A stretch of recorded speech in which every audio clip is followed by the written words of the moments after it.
Tom, it's great to have you on this morning. Thank you for being with me. Great to be here, Mark. 10 months ago, I had you on to discuss alternative investment strategies to traditional tax-deferred investments. And a lot has happened in that 10 months. We've seen sudden hyperinflation, skyrocketing stock market, a hampered supply chain, and the Fed has been discussing raising interest rates and scaling back their quantitative easing. So there's a lot happening.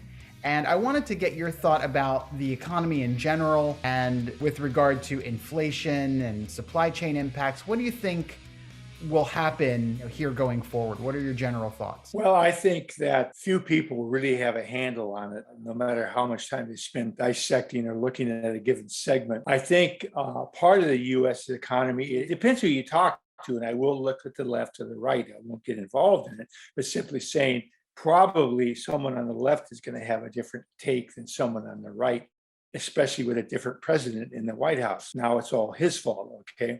Supply chain stuff that may go back a decade. It might involve 2 or 3 presidents of different parties. So it is divisive in that sense. There, I think, are strong indicators of our economy. Unemployment, although this last week it shot up due to Omicron, they say. Economy is strong. One big reason, the stock market, I'll tie them together a little bit, is because where else are you going to invest money? I'm talking about foreign. I mean, there's not a whole lot of places you want to invest money, especially big money. And people, I don't see pulling out of 401ks, which accounts for about $7 or $8 trillion. That's all in Wall Street. I don't see people pulling out of IRAs when the S&P set records, and not last couple of days it's down, but Wall Street, the Dow, whatever is just all-time highs. I don't see $12 trillion leaving IRAs unless it's some really compelling reason, okay? So I think overall the economy is strong. I think we're going to go into this year, or we're in this year, strong. I think it's going to remain strong. I think there's going to be certain things. Supply chain is one. Finding workers is two. Due to they just not wanting to do menial work anymore, or not at $8 or $10 an hour. Looking maybe changing careers. I think the remoteness or being off and maybe unemployment, maybe not, has really opened the eyes of a lot of people saying, I don't have to work at XYZ for $10 an hour. Maybe I can do this or whatever. And some of them are side hustles. They could be cooking muffins and go sell them on the street. I don't know. Supply chain wise, I look at the building industry is when the building dropped and everything tanked, a lot of your lumber manufacturers, your lumber mills, drywall, whatever, just shut down. They said, we're not going to be stuck with billions of dollars of inventory sitting here. And it was more like a speed bump or glitch. And then suddenly the economy started going again, including new houses. And now suddenly there's a shortage. And then always there's the people who will run in and clean out the instant coffee shelf at a market because they see doom and gloom and what have you.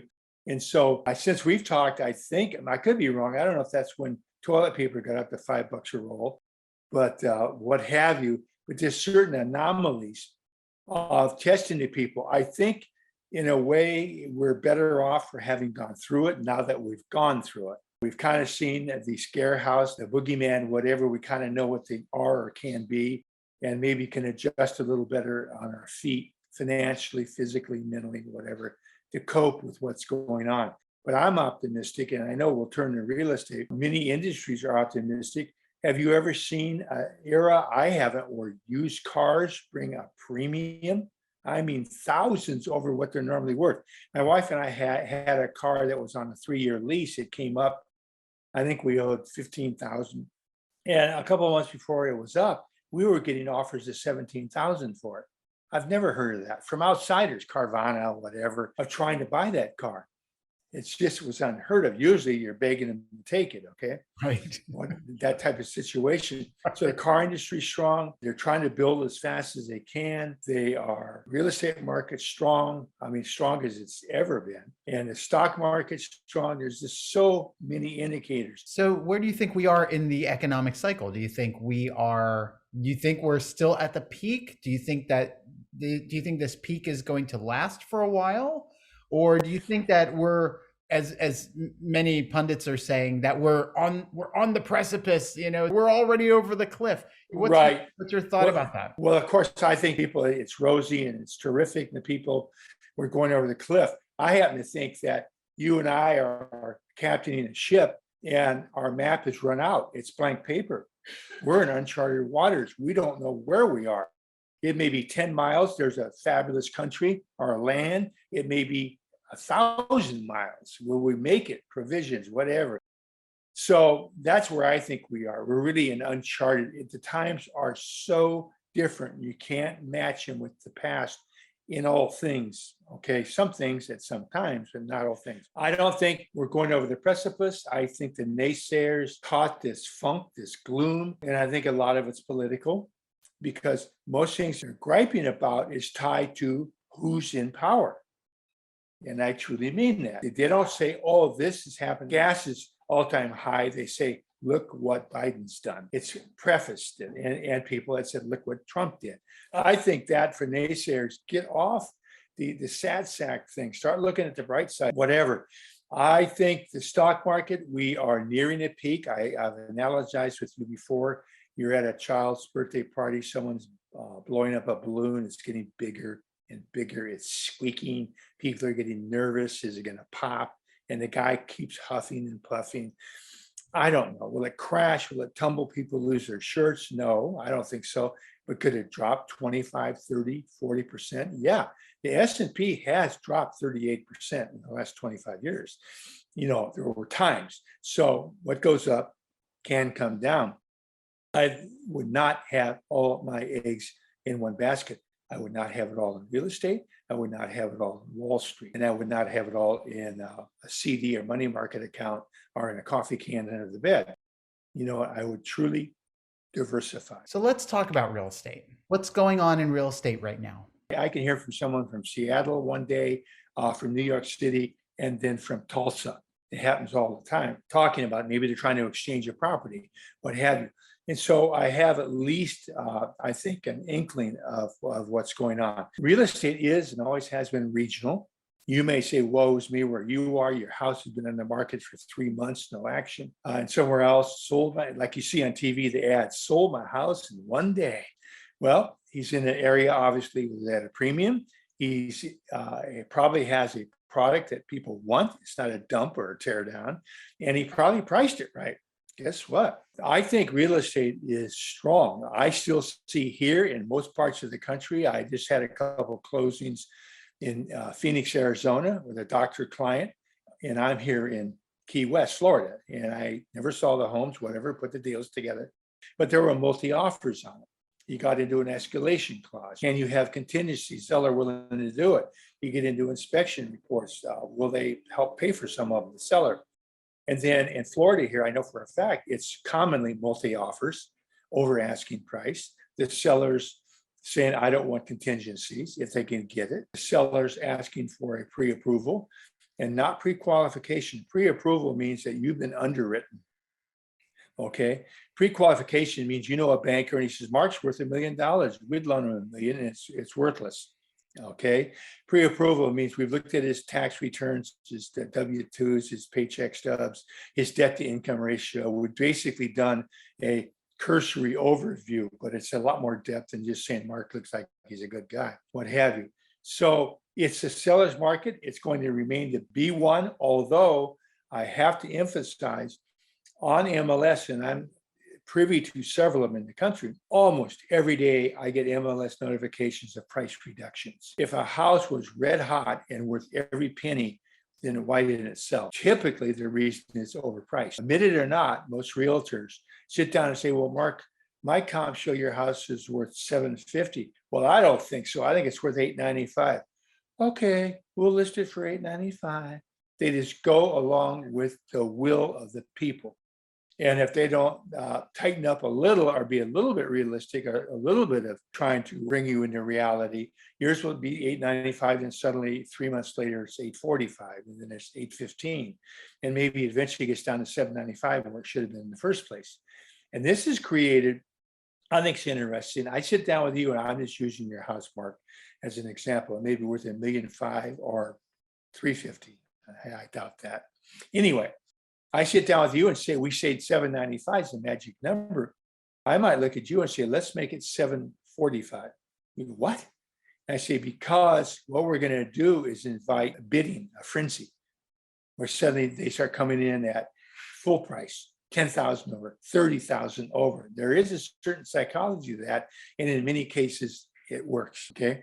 A lot of houses I've seen being sold today too, unless you just have a house that looks like a model, is it's not cluttered up with your bowling trophies and all those things, and your Michael Jordan jersey on the wall, that type of thing, which most people don't care about, is staging. It's never done better of staging the house. So even if staging means to you, you list your house, get rid of this, get rid of the bowling trophies, things like that, clean it up, whatever. I also see coming through too, which indicates a slowing sellers market, is open houses. 6 months ago, they were unheard of. No one had a sign that said open house. Today, they're common. I probably get 3 to 4 notices a day of an open house during the weekend. And you can also tell the tempo when they're saying sushi, champagne, catered versus a box of Rye Crisp and some Kool-Aid or something like that, whatever.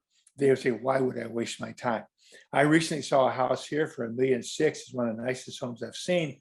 It had 60 foot of seawall. It's on a canal. It's just a fabulous house. And he didn't list with me. I thought he might, but he took someone he's known for 23 years, which happens. And it's still on the market 2 months later. So the only inference I could draw, unless there's something unbeknownst to me, it's overpriced. And I thought his price was right on. And it's not selling. So that tells you something. So I think it's strong. I think interest rates will tick up, maybe push 4 during this year, maybe a tad over. But folks, I remember when a good credit, you paid 14%. So don't get in this delusion that it's going to drop down or plummet down. If it does refi, don't hang in there and suddenly it's 4.5, and you wait, now it's 5, 5.5, 6. I think eventually it will go up several points in a year, maybe a year or two. But Mark, if you have a $500,000 mortgage and you take a 3.75 versus a 5.75, it can amount to 100,000 or more during the life of the loan. Just that indecision. So, and houses last year, 2021, averaged well over 10%. I think the national average was 14% appreciation. So my doctor client, I said to him, I said, you have a stock account with 630,000 and brokerage account, and now it's worth 659. So in 1 year, okay, you made 620, I think, you made 39,000.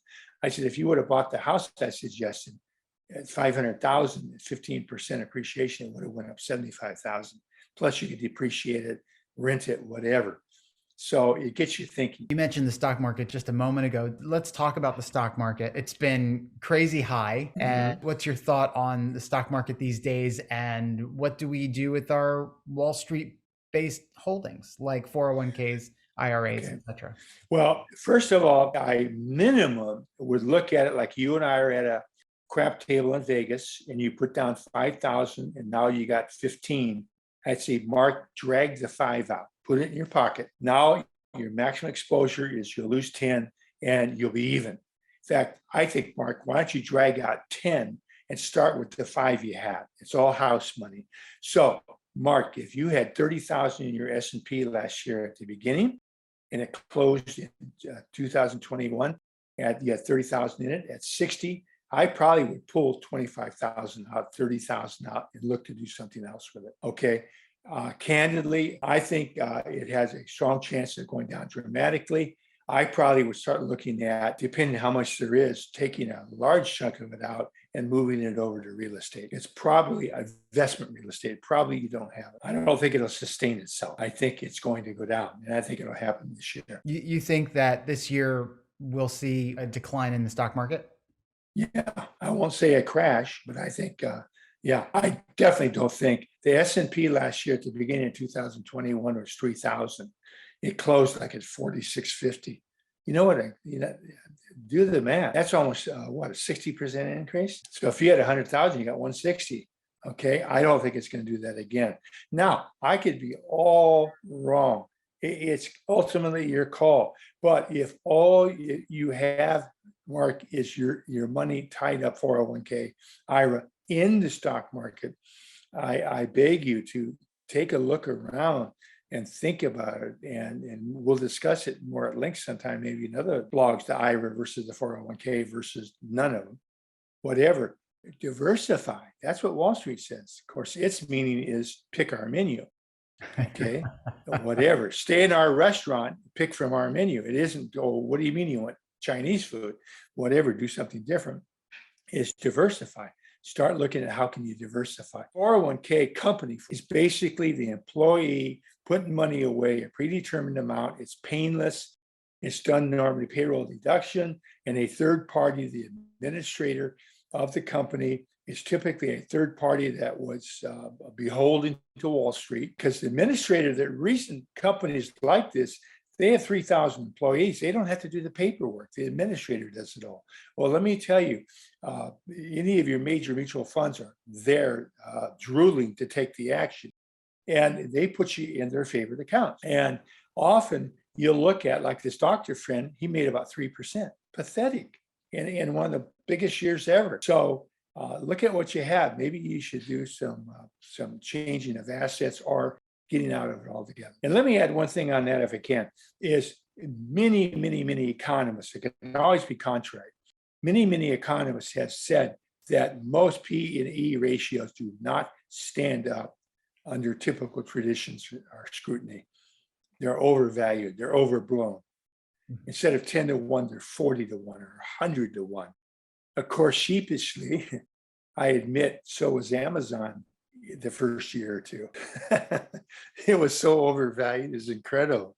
Now you wish you had 100,000 shares. So if a person is considering real estate in this Yes. market as an investment, is it wise to buy now while there are bidding wars going on and things like that? Or should we wait a little bit until prices have cooled a little? That is, to me, a real conundrum. I don't know the answer. I mean, I just don't feel comfortable just absolutely saying buy or don't buy, sit on the fence. So much of it depends on you. For example, if you and your wife were going to buy here in Key West in 5 years, that was your plan. You're both retiring, you got your pension, whatever, selling your house, whatever you're going to do. And you saw a house down here you loved. I would encourage you to buy it, because I do think in 5 years it'll be worth more. More importantly, it may be gone, that ideal house. All things are not expensive or are necessarily negative cash flowing properties for investment, but that might mean you go out of your comfort zone. That may mean that you don't invest in Key West or Phoenix, where my doctor lives, doctor client. It may mean going to Atlanta or Columbus, Ohio, or something, and getting an older brick duplex, and your IRA paying $90,000 all cash, and now it has cash flow. Maybe the cash flow is $800-900 a month, versus come down here for $90,000. I couldn't show you a lot. I couldn't show you a single wide old trailer. So are you willing to go outside the box? That's something Wall Street has been brilliant at in marketing and structuring. A mutual fund brings it to you on your couch. Pfizer may be in another state than you, but it isn't the point. Stock is available anywhere, in any state for sure. Where real estate, that may not be the case. Because you imagine sitting in your living room and the guy saying, well, I could sell you Pfizer at 30 a share, but you live in your state, it's 90. And my analogy is Tulsa, Oklahoma versus Key West or Los Angeles, San Francisco, whatever. And you go, what? That's outrageous. I have people down here that will pay $1 million for a house, and it just doesn't pan out, but they have the money, and it's like monopoly to them. They don't care. They want boardwalk. They want to buy something now, a trophy maybe, or something they enjoy using and having the family use. That really depends on the investment. It's what's your level of comfort and how much do you have? But to start thinking about it, I don't care if you have 25,000 in your IRA, I have nothing to sell you, but maybe start educating yourself. by the time you get 35 or 50 or 70, or maybe combining your IRA with your company 401k. I mean, there's other things we need to look at. It might be a HELOC in your house, maybe. But I'm simply saying, once we pool all those, then can you buy that duplex, that single family home? There are, for example, single family homes that will break even with 5 to 15% down in Alabama. Certain areas of the country are brand new, 4-bedroom, 3-bath, 3,100 square feet, just beautiful brand new homes that you could rent for $2,500, $3,000. So it would break even. So we don't have to get into, oh, it's an old teardown, but you're not going to get that brand new home in Los Angeles or Chicago or New York, dream on. It's not going to happen. Would you ever suggest that people pay down their primary mortgage? Yes, I think if you were just headstrong on you're going to maintain your 401k, you got matching funds, and someday we'll do LIRP, life insurance, retirement program. We'll do a whole blog on it, maybe with some illustrations. But that aside for the moment, let's say you're putting 500 into your 401k and not getting matching funds, and you took that 500 every month and put it on your mortgage payment. Would you pay it off in 12 years, 16 years, 18 years? What would that save you? That might save you, let's say you're going to, on 30 years, you'd end up paying $300,000 on that loan. Let's say you saved $100,000. Can you honestly say that that account will make you $100,000 in 30 years, and then you still got tax on it when you take it out of your 401k? So there are circumstances I could see that. Another blog we should do someday is reverse mortgages, because you're too young, but you might be of the age, you got a nice healthy 401k, but you might also, your house is worth 7 and you're 62, you can borrow 50% on a reverse mortgage. You borrow 375, your mortgage is 370, you pay it off. You now have a reverse mortgage. You never make a payment again. Would that help you retire? Of course it would.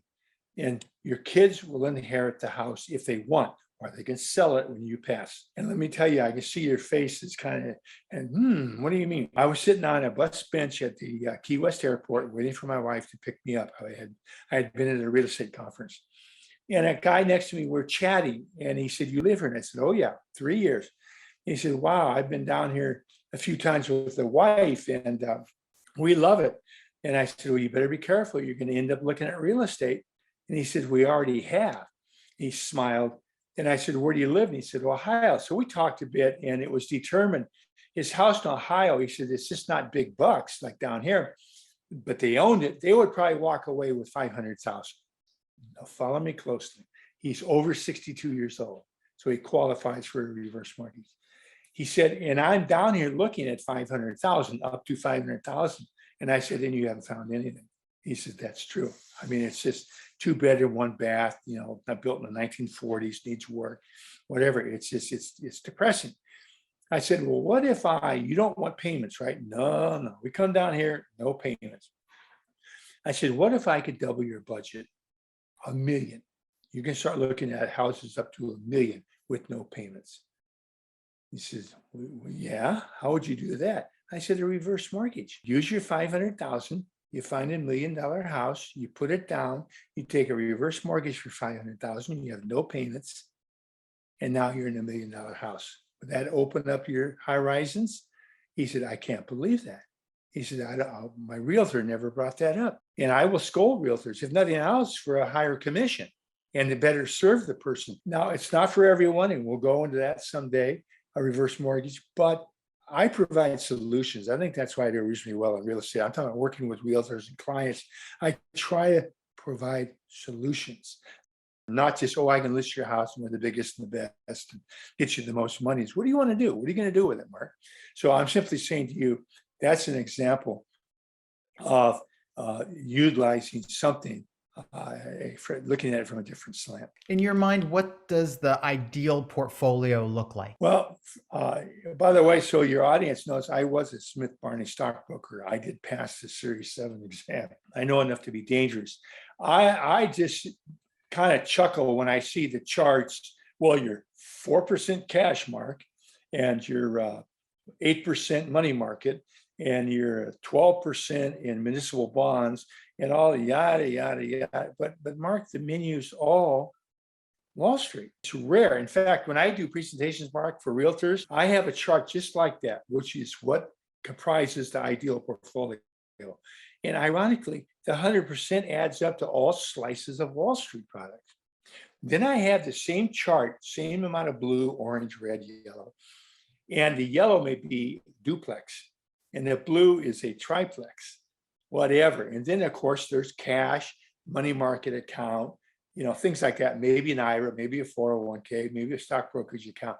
And I say, look at this, what's different? And they have to look at it for a moment and say, wait a minute, there's real estate in that portfolio. So to me, it would be the first crossroad you come to is get out of 100% Wall Street and park some of your money into real estate. So that would be the ideal portfolio.